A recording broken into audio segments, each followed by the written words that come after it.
Is it legal? Is it ethical? These are the questions that come to mind when we delve into the murky waters of asset securitization, a practice that, on the surface, appears to be a straightforward financial procedure, but beneath the calm facade hides a potential ticking time bomb of fraud and deception. Take the case of John and Mary, a typical middle-class couple with dreams of owning their own home. They applied for a mortgage, got approved, and started paying their monthly dues diligently. All seems well, right? But here's the catch. The bank that gave them the loan doesn't actually own the loan. It's been sold off, bundled with other loans, and turned into an asset-backed security. Now you might wonder, what's the harm in that? Well, picture this. John loses his job. The couple struggles to keep up with the mortgage payments. The bank, which doesn't even own the loan anymore, forecloses on their house. The bank gets paid again from the bond market, and John and Mary lose everything. The dream shatters, and the reality of asset securitization fraud sets in.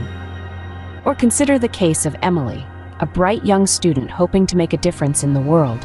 She takes out a student loan to pay for her expensive education, believing that her future job will help her repay it.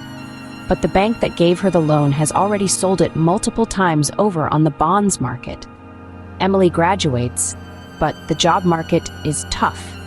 She struggles with repayments, the loan hangs over her head like a dark cloud, and the bank, which has no legal right to the loan anymore, preys on her vulnerability. These are not isolated incidents, but rampant examples of a system that seems designed to make consumers fail.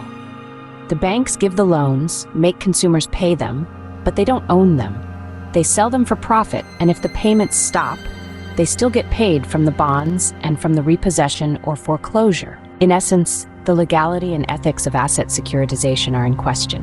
The banks profit, but at what cost to the average consumer? The dream of a house, a car, and education all risk being snatched away under the guise of financial procedures. To sum it up, asset securitization is a double-edged sword. It allows banks to free up capital and make more loans, fostering economic growth. But when it's used unethically, it can lead to situations where consumers are set up to fail, where banks profit from their loss, and where the very dreams that loans are supposed to enable are crushed under the weight of a system that seems rigged. So we ask again, is it legal? Is it ethical?